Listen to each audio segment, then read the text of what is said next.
ওকে, চ্যাপ্টারটা হচ্ছে computer system. যেটা আমি আগেও বললাম যে এই চ্যাপ্টারটা থেকে এক্সামে 10 মার্কসের কোশ্চেন থাকবে। তো 10 মার্কস, আর সেই কম্প্যারিজনে the volume of the chapter is very less. তো এই চ্যাপ্টারটা যদি ভালো মতো করিস, then you will have a huge chance of score good marks. On the other hand, emerging trends এই চ্যাপ্টারটা থেকে অনেক বড় চ্যাপ্টার, কিন্তু মার্কস আসবে অনলি 5। তো ওখান থেকে কিন্তু মিস হতে পারে, কিন্তু এই চ্যাপ্টার থেকে কিন্তু যদি সবগুলো পড়িস কোনো মিস হবে না, কারণ এই চ্যাপ্টার থেকে অনেক বেশি কোশ্চেন থাকবে। ঠিক আছে? হ্যাঁ।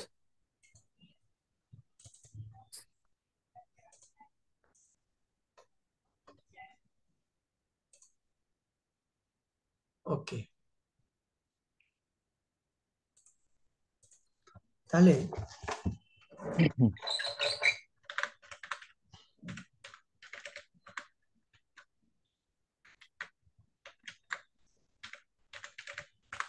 কম্পিউটার সিস্টেম বেসিক্যালি এই চ্যাপ্টারটা তোকে বলবে first about the hardware system of the computer. আমি যদি একটা ছোট্ট ডায়াগ্রাম ড্র করি, কি হলো এখানে?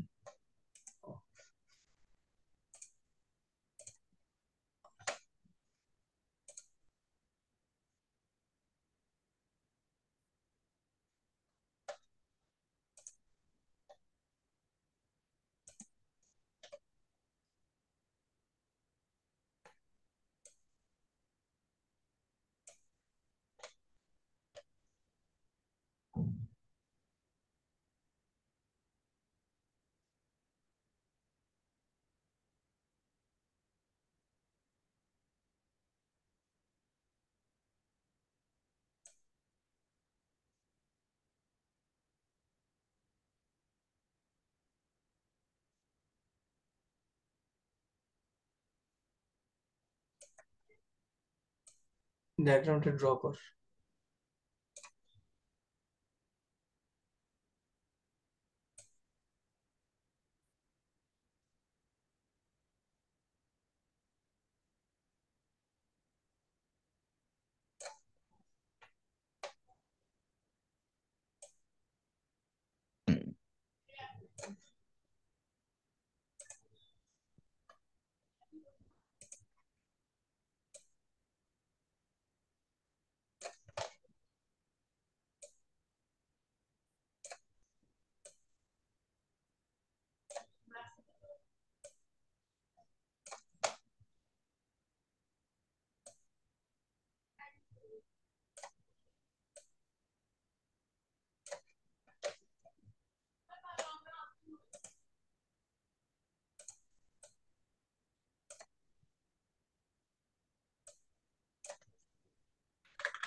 ডায়াগ্রাম ড্র করছিস? হ্যাঁ sir. Complete? Arithmetic and logic হয়ে গেছে। ওকে, এবার দেখ এখানে যদি বোঝার চেষ্টা করিস, আমি যখন আমি যখন আহ, আমি যখন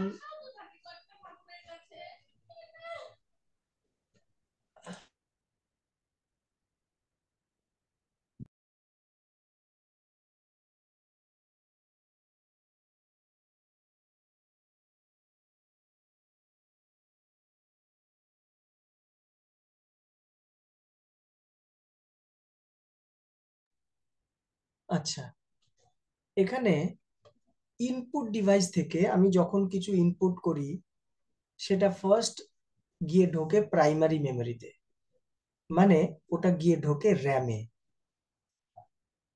এবার র্যামের মধ্যে ডেটাটা আছে, এবার এটাকে যখন প্রসেস করার দরকার হবে, তখন র্যাম থেকে সেই ডেটাটা অ্যালং উইথ দ্য ইনস্ট্রাকশনস চলে যাবে সেন্ট্রাল প্রসেসিং ইউনিট মানে সিপিইউতে।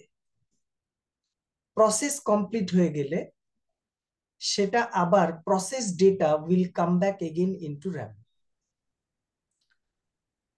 এবার সেন্ট্রাল প্রসেসিং ইউনিটের মধ্যে কন্ট্রোল ইউনিট থাকে আর অ্যারিথমেটিক অ্যান্ড লজিক ইউনিট থাকে, যেটাকে এএলইউ বলে। হুম কন্ট্রোল ইউনিট প্রসেসটাকে কন্ট্রোল করে, আর অ্যারিথমেটিক আর লজিক ইউনিটটা অ্যারিথমেটিক্যাল এন্ড লজিক্যাল ক্যালকুলেশনস গুলোকে টেক কেয়ার করে।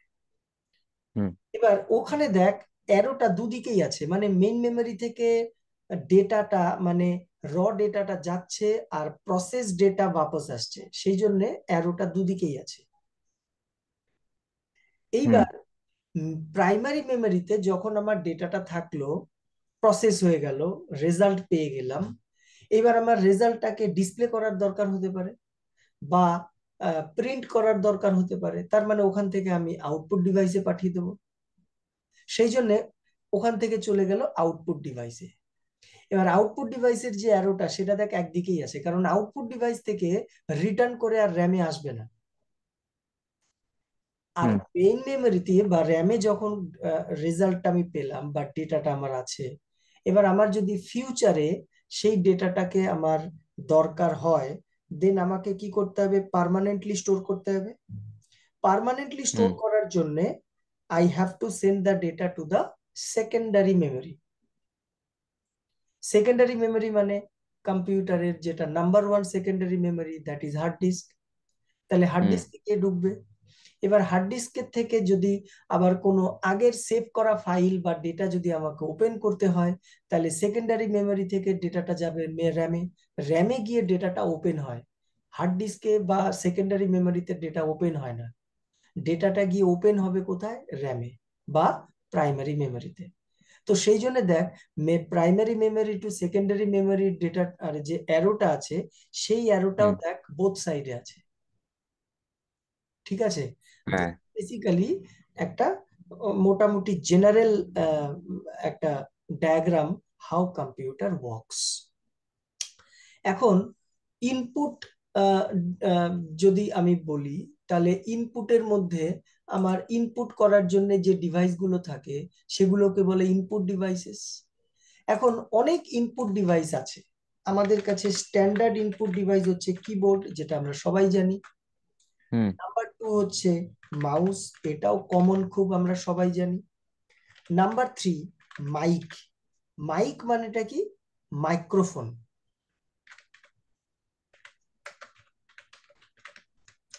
নাম্বার ফোর, এবার একটু আনকমন, মানে ইয়ে বলবো, মাইক্রোফোন দিয়ে কি ইনপুট হয়? ভয়েস ইনপুট হয়, তাই তো? হ্যাঁ আচ্ছা, নেক্সট হচ্ছে স্ক্যানার।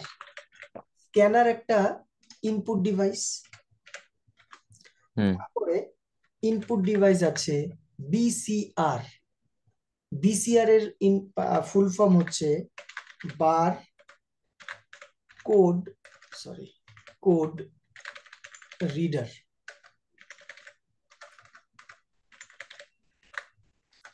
তারপরে আছে বারকোড রিডার, তো জানিস না, ওই প্রোডাক্টের গায়ে হ্যাঁ বারকোড দেওয়া থাকে, সেটা দিয়ে রিড করলে ডেটাটা ডিটেলসটা চলে আসে। হ্যাঁ হ্যাঁ হ্যাঁ শপিং কাউন্টারে যাই, তখন ওই প্রোডাক্টের ডিটেলস ওই বারকোডটা রিড করেই সব নিয়ে নেয়। তাহলে বারকোড রিডার মানে যেটা দিয়ে ও রিড করে ওই বারকোডটাকে, সেটাকে বলে বারকোড রিডার। ওই যে একটা বন্দুকের মতো দিয়ে একটা রে হ্যাঁ হ্যাঁ হ্যাঁ ওটাকে বলে বারকোড রিডার। আচ্ছা, তারপরে আছে এমআইসিআর। এমআইসিআর এর ফুল ফর্ম হচ্ছে magnetic ink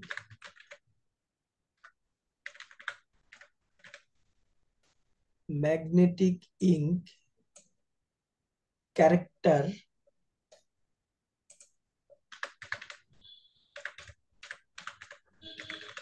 magnetic ink character recognition.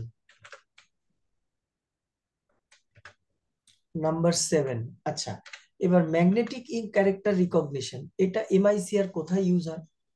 এইটা জেনারেলি ব্যাংকে ইউজ হয়। ব্যাংকে কিছু কিছু জায়গায়, যেমন ধর ড্রাফট, ব্যাংকে একটা জানিস কিনা জানি না, ড্রাফট বলে একটা হয়, মানে আমি কাউকে টাকা দেব, তো সেটা আমি ব্যাংকে আগে আমি টাকা দিয়ে একটা ড্রাফট বানিয়ে নিলাম। ওর মধ্যে লেখা থাকবে তো 10,000 টাকা। এবার আমি কাকে দেব সেটাও লেখা থাকবে। ওই ড্রাফটটাকে নিয়ে আমি তাকে দিয়ে দেব, সে তার ব্যাংকের ব্রাঞ্চে গিয়ে ওটা জমা করলে তার অ্যাকাউন্টে টাকাটা ঢুকবে। এইবার ওই ড্রাফটের ভেতরে যখন ড্রাফটটা প্রিন্ট হবে, মানে কোন অ্যাকাউন্টে যাবে, কার নামে ড্রাফট, কত টাকা, কোন ডেটের ড্রাফট, এই যে লেখা হয়, ওই লেখার যে মানে প্রিন্ট হয়, প্রিন্টের যে ইঙ্কটা, সেই ইঙ্কটা একটা স্পেশাল টাইপের ইঙ্ক হয়, যেটাকে বলে ম্যাগনেটিক ইঙ্ক, মানে ইঙ্কের মধ্যে ম্যাগনেট থাকে। বুঝতে পারছি? হ্যাঁ তারপরে এটা কেন করা থাকে? কারণ যখন নাকি ওই ড্রাফটটাকে আমার টার্গেট ব্রাঞ্চে দেব, ব্যাংকের আমি যেখানে টাকাটা আমার আহ, আহ, মানে যাকে টাকাটা দেব, সে যখন তার ব্রাঞ্চে দেবে, সে তো একটা হুম ফেক ড্রাফটও নিয়ে দিতে পারে। এবার ওই ড্রাফটটা অরিজিনাল বা ভ্যালিড ড্রাফট বা অথেন্টিক ড্রাফট কিনা, সেটা ওখানে ম্যাগনেটিক ইঙ্ক ক্যারেক্টার রিকগনিশন আছে, মানে এমআইসিআর দিয়ে ওটাকে রিড করে। তাহলে ওরা বুঝতে পারবে যে yes, this draft is a valid draft. সেই জন্য হুম জেনারেলি এমআইসিআরটা ব্যাংকে ইউজ হয়। তারপরে আছে ওসিআর, অপটিক্যাল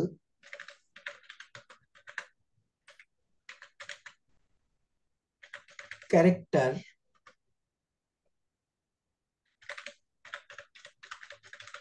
রিকগনিশন। ওসিআরটাও ওই ধর অপটিক্যাল ক্যারেক্টার, মানে ধর ওই আজকের দিনে যত ডিজিটাল সিগনেচার হয়, সব ওগুলো ওসিআর দিয়ে রিড করা হয়। তারপরে হয় হচ্ছে ওএমআর। ওএমআর তো জানিস, hmm optical mark reader. OMR generally examination সিস্টেমে ইউজ হয়। আনসার পেপারের মধ্যে যে শিটটা থাকে, সেটা ওএমআর শিট হয়। হুম এবার ওর মধ্যে সার্কেল থাকে, এবার সার্কেল গুলোকে ডার্ক করা হয়। এইবার ওটাকে যখন নাকি ওএমআর এর মধ্যে ঢোকানো হয়, ওএমআর এর ভেতরে আগে থেকে লেখা মানে ইনস্ট্রাকশন ফিড করা থাকে, যে ধর ওয়ানের আনসার বি।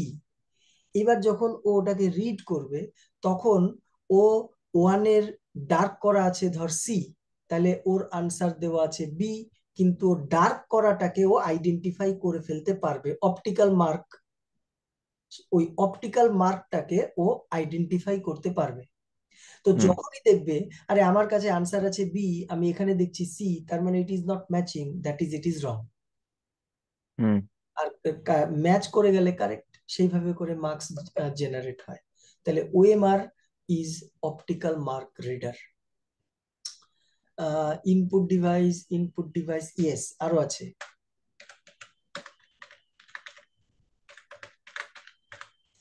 ওয়েবক্যাম। ওয়েবক্যাম দিয়ে কি হয়, এই যে আম, এখন তো আমি ধর ইয়ে অন অফ করা আছে, কি হুম বলে, ক্যামেরা অফ করা আছে, কিন্তু অন করলে কি হবে, ওয়েবক্যাম দিয়ে আমার ভিডিওগ্রাফি হবে, এবং সেটাকে আমি ইনপুট হিসেবে নেব এবং তোর কাছে চলে গেল। তাহলে ওয়েবক্যাম দিয়ে কি হয়, ভিডিও ক্যাপচার করা হয়। তাহলে this is again hmm input device. আচ্ছা, আরো আছে জয়স্টিক। গেমস খেলার জন্য জয়স্টিক ইউজ হয় যাতে কিবোর্ডে হ্যাঁ চাপ না পড়ে। জয়স্টিক গেম যদি আমি কিবোর্ড দিয়ে খেলি আর র্যান্ডম যদি খেলি, তাহলে আমার কিবোর্ডটার কি গুলো খারাপ হয়ে যাবে। সেই জন্য জয়স্টিক দিয়ে খেলা হয়, আর খেলতে একটু ইন্টারেস্টও লাগে। সেই জন্য হুম জয়স্টিক ফর ইনপুট ডিভাইস। মোটামুটি these are the input devices. এবার চলে আউটপুট ডিভাইস। আউটপুট ডিভাইস এত নেই, একটা হচ্ছে মনিটর, মোস্ট হুম কমন। তারপরে প্রিন্টার, এটাও কমন আছে। স্পিকার, আমরা যেটা দিয়ে শুনি। মাইক দিয়ে আমি রেকর্ড করি, মানে ইনপুট হলো, স্পিকারে আউটপুট এলো, that is an output device. আর কি আছে, প্লটার। প্লটার, ধর আমি ওই আর্থকোয়েক, ভূমিকম্প হলো, হুম ভূমিকম্পের যে রিক্টার স্কেলের যে গ্রাফ তৈরি হয়, তাহলে গ্রাফে আমার আউটপুট পাচ্ছি, সেটাকে বলে প্লটার। ওই প্লটারের ডগায় একটা পেন্সিল লাগানো থাকে, ওই প্লটারটা রান করে, আর পেন্সিলটা নাম রান করে, আর একটা hmm sheet of paper, graph paper, ওটা রোল করতে থাকে। তাহলে ওর মধ্যে কি হয়, মার্কটা আসে। তাহলে আমি বুঝতে পারি যে ওটাকে বলে রিক্টার স্কেল, আর ওটা দিয়ে আমি বুঝতে পারি যে আর্থকোয়েকের ইন্টেন্সিটিটা কত। সেম জিনিস হয় হচ্ছে, আমি যদি ইসিজি করি, আমার যে ইসিজি হুম গ্রাফটা বেরোয়, that is also job of the plotter. হার্টবিটটার প্লটিং বের করে দিচ্ছে ইন দ্য গ্রাফ। দেখেছিস নিশ্চয়ই হুম ইসিজির যে শিটটা বেরোয়, দেখেছিস তো রিপোর্টটা? হ্যাঁ তো হ্যাঁ ওটাও প্লটার দিয়েই করানো হয়। তো আউটপুট ডিভাইস বললাম যে বেশি নেই, তো these are the output devices. Input ডিভাইসের মধ্যে আরো আছে, আমি আরেকটা মিস করে গেলাম।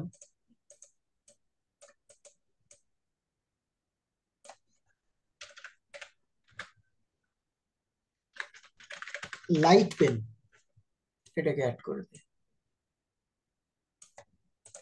ঠিক আছে, light pen, light sensitive pen, পেনের মতো দেখতে, কম্পিউটার স্ক্রিনের মধ্যে যেমন আমি খাতায় লিখি, সেরকম কম্পিউটারের স্ক্রিন বা তোর ওই এখন ওই ট্যাবের মধ্যে, হ্যাঁ, লেখা যায়। আর যে লেখাটা লিখবো সেটা স্ক্রিনের মধ্যে আসবে, সেটাকে বলে হুম লাইট পেন। ঠিক আছে,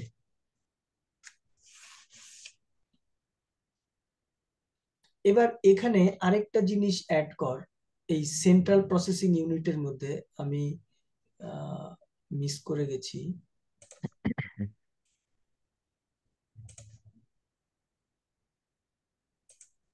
এখানে হচ্ছে register.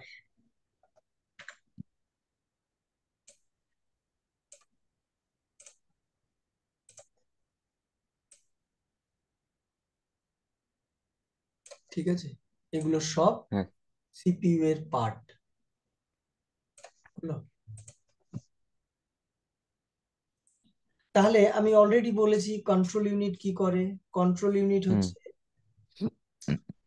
acts as supervisor by controlling and guiding the operation taking place। ঠিক আছে, কন্ট্রোল ইউনিট আর কি মেইনলি করে কি, কন্ট্রোলস ইনস্ট্রাকশন এক্সিকিউশন। মানে যে ইনস্ট্রাকশন দিয়ে আমার ডেটাটা প্রসেস হবে, মানে আমি প্রোগ্রাম যেটা লিখেছি, সেই ইনস্ট্রাকশনসটাকে ফলো করে যে ওটা ঠিকঠাক কাজ করছে কিনা, সেটা কন্ট্রোল করে কন্ট্রোল ইউনিট। আর হুম এএলইউ কি করে, performs the arithmetic and logical operations. এবার রেজিস্টারের কি কাজ, রেজিস্টার হচ্ছে, register or processor registers are small units of data holding places। এবার আমি তো এখানে র্যামে ছিল তো, বা মেইন মেমোরি, এখান থেকে ডেটাটাকে তো আমি সিপিইউ তে পাঠিয়ে দিলাম। তাহলে সিপিইউতে কন্ট্রোল ইউনিট কন্ট্রোল করবে, এলইউটা ওটাতে তোর অ্যারিথমেটিক অপারেশনস বা লজিক্যাল অপারেশনসটা করবে, কিন্তু ডেটাটা থাকবে কোথায় ওখানে? ওখানে তো একটা হোল্ডিং, একটা প্লেস লাগবে না? সেই হোল্ডিং প্লেসটা হচ্ছে রেজিস্টার। ঠিক আছে, হুম হোল্ডিং প্লেসটা হচ্ছে রেজিস্টার। এটা ভালো করে মনে রাখতে হবে কোন পার্টটার কি কাজ। বুঝতে পারলি? হ্যাঁ স্যার। পুরোটা লেখা হয়েছে, আমি মুছে দেবো এখন। হ্যাঁ স্যার। এবার নেক্সট হচ্ছে memory measuring units.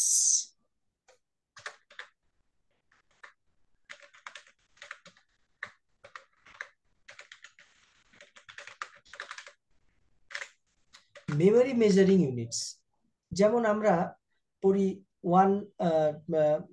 10 milligram is equal two 1 centigram, 10 centigram is equal two 1 decigram, 10 decigram is equal two 1 gram, 10 gram is equal two 1 decagram, 10 decagram is equal two 1 kilogram. এটা আমরা পড়েছি ছোটবেলায় না? ঠিক সেরকম হ্যাঁ ডেটাকে আমরা মাপবো কিভাবে? মানে মেমরি, আমার কতটা মেমরি আছে, কতটা জায়গা আছে, কত ডেটা আছে, সেটা আমরা মাপার জন্য আমার মেমরি মেজারমেন্ট ইউনিট আছে। স্মলেস্ট ইউনিট হচ্ছে বিট। কিন্তু বিট যেমন, ধর আমরা যখন বলি স্মলেস্ট পার্টিকেল হচ্ছে অ্যাটম, হুম কিন্তু একটা অ্যাটম দিয়ে কি কিছু ফর্ম করে? করে না। অ্যাটম না দিয়ে পার্টিকেল ফর্ম হয় না, পার্টিকেল ফর্ম হয় একটা মলিকিউল দিয়ে। হুম আবার যদি বলি অ্যাটমের ভেতরেও তো আবার ইলেকট্রন প্রোটন নিউট্রন আছে, সেটা তো ভাঙতে ভাঙতে আমরা প্রথমে ছোটবেলায় পড়েছি smallest part of particle is atom, কিন্তু পরে দেখলাম না অ্যাটমের ভেতরেও আবার জিনিস আছে। কিন্তু যাকে আমি যদি অ্যাটম ধরি, অ্যাটম দিয়ে তো আর পার্টিকেল হয় না, পার্টিকেল করতে গেলে আমার একটা মলিকিউল লাগবে। তো মলিকিউলের মধ্যে একটা অ্যাটম থাকতে পারে, দুটো অ্যাটম থাকতে পারে, তিনটে থাকতে পারে, এরকম থাকতে পারে। ঠিক সেরকম ওয়ান বিট যদি বলি, one bit is no data, মানে কোনো ওয়ান বিটের মধ্যে কোনো কিছু হোল্ড করবে না। ওয়ান বিট, ওয়ান বিট দিয়ে কিছু হয় না, সেই জন্য বিট থেকে আমাকে আনতে হবে বাইটে। 8 bits, 8 bits is equal to, এটা লিখতে থাক, হ্যাঁ, 8 বিটস হ্যাঁ ইজ ইকুয়াল টু 1 বাইট। এই যে 1 বাইট যে হলো, এই 1 বাইট ডেটা মানেই হচ্ছে it can hold a single character maybe. ধর এ, এ মানে 1 বাইট আছে ওর মধ্যে, তার মানে 8টা বিট আছে। ঠিক আছে, হুম এরপরে আমাদের সেম জিনিস আসবে 1024 বাইটস। কি হয় এটা তো জানার কথা।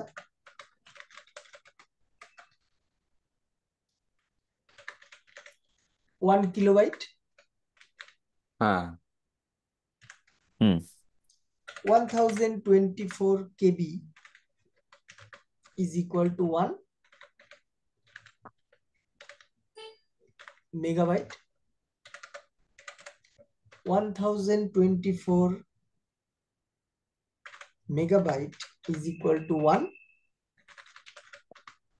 kilobyte। হুম ও সরি, কিলোবাইট থেকে, মেগাবাইট থেকে তো 1024 megabyte is equal to 1 gigabyte। ঠিক আছে, তাহলে বাইট থেকে কিলোবাইট, কিলোবাইটের পরে মেগাবাইট, মেগাবাইটের পরে gigabyte. Next 1024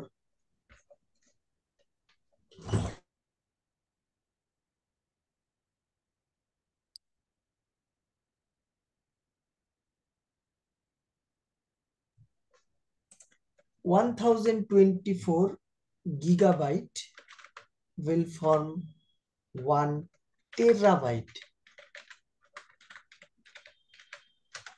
1024 terabyte is equal to 1 petabyte. 1024 petabytes is equal to 1 exabyte. 1024 exabyte is equal to 1 zettabyte. 1024 zettabytes is equal to 1 yottabyte.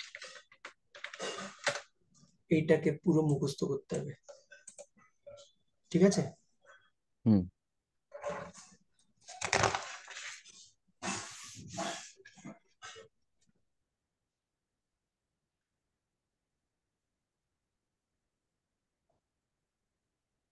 হলো?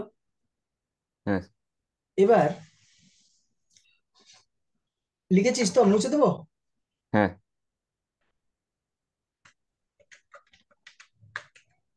এখন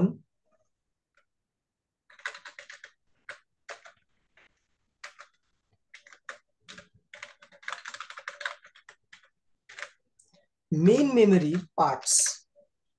মেইন মেমরিতে একটা আছে র্যাম আর একটা আছে রম, ঠিক আছে? এই দুটো দিয়ে মেইন মেমরি হয়। তো জানিসই র্যান্ডম অ্যাক্সেস মেমরি, মানে আমি যখন কোনো কিছু ওপেন করব সেটা র্যামে ওপেন হবে। র্যামে আমি কোনো কিছু ইনপুট করব, that will first enter into the RAM. আর র্যামের নেচারটা হচ্ছে ভোলাটাইল। ভোলাটাইল মানে it cannot store anything permanently. RAM is volatile. RAM cannot store anything permanently. তাহলে RAM কোনো কিছু হোল্ড করে temporarily. when you power off the computer, machine shutdown করে দিলি, পাওয়ার কাট হয়ে গেল, সঙ্গে সঙ্গে র্যামে যা জিনিসপত্র ছিল সব খালি হয়ে যাবে। আমি মেশিন শাটডাউন করে দিলাম, র্যামটা এমটি হয়ে গেল, র্যামে আর কিচ্ছু নেই। এবার যেই নাকি মেশিন স্টার্ট করলাম, সমস্ত জিনিস র্যামে গিয়ে লোড হয়। লোড হয় প্রথম জিনিস, দ্যাট ইজ অপারেটিং সিস্টেম। এরপরে অপারেটিং সিস্টেম যদি লোড হয়ে গেল, তখন মেশিনটা স্টার্ট হলো, ডেস্কটপ চলে আসলো, স্টার্ট বার, টাস্ক বার এলো, স্টার্ট বাটন এলো, ফাইল টাইল গুলো মানে ডেস্কটপ আইকন টাইকন গুলো এলো, মাউস পয়েন্টার চলে এলো, মেশিন স্টেবল। তার মানে অপারেটিং সিস্টেম কমপ্লিটলি র্যামে লোড হয়ে গেছে। এই যে প্রসেসটাকে বলে বুটিং। বুট করা কম্পিউটারের মানেটাই হচ্ছে কম্পিউটার স্টার্ট করার যে প্রসেসটা, সেটাকেই বলে বুটিং। এইবার আমি যদি ধর একটা ফাইল খুলবো, ফাইলটা আছে হার্ড ডিস্কের মধ্যে সেকেন্ডারি স্টোরেজে, ওখানে ডাবল ক্লিক করে যে ফাইলটা খুললাম, ফাইলটা গিয়ে ওপেন হলো কোথায়? র্যামে ওপেন হলো। ফাইলটাকে চেঞ্জ করলাম, র্যামের মধ্যে চেঞ্জ করলাম। এবার যদি আমি বন্ধ করে দিই, তখন দেখবি একটা মেসেজ আসে, do you want to save the changes you made. আমি যদি নো করি, তাহলে কি হবে? ওই যে আমি চেঞ্জ গুলো করলাম, ওটা র্যামেই চেঞ্জ হলো, র্যাম থেকেই বেরিয়ে এলো। হার্ড ডিস্কের মধ্যে আমার ওই ফাইলটার ওল্ড কপি থেকে গেল। কিন্তু আমি যদি ওটাকে ইয়েস করি, তখন কি হবে? এই ফাইলটা, পুরোনো ফাইলটা যেটা হার্ড ডিস্কে আছে, সেটাকে গিয়ে রিপ্লেস করে দেবে। তার মানে হার্ড ডিস্কের ফাইলটাও মডিফাইড হয়ে গেল। এইবার রমের কি কাজ? রম হচ্ছে রিড অনলি মেমোরি। আমি রমের মধ্যে কোনো লেখালেখি করতে পারবো না, মডিফাই করতে পারবো না। এবার তাহলে রম কি করে? রমের মধ্যে কি থাকে? রম যখন বানানো হয়, ম্যানুফ্যাকচার করার টাইমে ওর মধ্যে প্রোগ্রামিং ইনস্ট্রাকশনস ওর মধ্যে এমবেড করা থাকে। কি ইনস্ট্রাকশনস? ওই যে কম্পিউটার যখন স্টার্ট হবে, তখন কি বললাম আমি, অপারেটিং সিস্টেমস এর ফাইলগুলো র্যামে লোড হয়। ওই লোড হওয়ার সময় ওকে কিছু ইনস্ট্রাকশনস ফলো করতে হয়, সেই ইনস্ট্রাকশনস গুলো আসে রম থেকে। সেই জন্য ওই ইনস্ট্রাকশনস গুলো তো সময় সময় চেঞ্জ হবে না, ওটা ফিক্সড, সেই জন্য ওটা রমের মধ্যে স্টোর করা থাকে। বাট আজকের দিনে রমকেও চেঞ্জ করা যায়, মানে ইরেজ করা যায়, মডিফাই করা যায়, বাট এটার জন্য ওই যারা ওই কাজ করে তাদের দিয়ে করাতে হয়। মানে তুই আমি ফট করে চাইলাম রম চেঞ্জ করে দেবো বা রমের ইনস্ট্রাকশন চেঞ্জ করে দেবো, that is not hmm possible. That is the job of ROM. আর র্যামের জবটাও বুঝলি। হুম আচ্ছা, এইবার একটা ভেরি ইম্পর্টেন্ট জিনিস আছে, that is called cache memory. স্পেলিংটা হবে, মানে স্পেলিংটা CHA, আরে CACHE। ক্যাশে মেমোরির ডেফিনেশন লেখ। ক্যাশে মেমোরি হচ্ছে, it is a high speed memory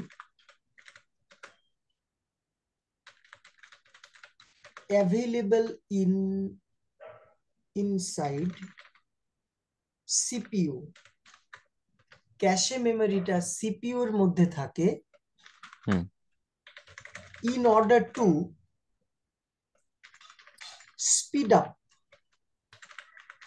access to data and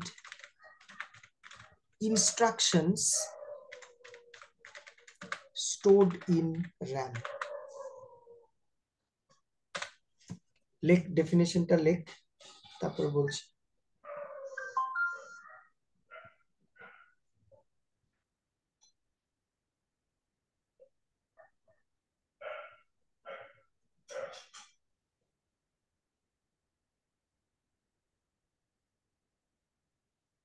লিখেছি স্যার।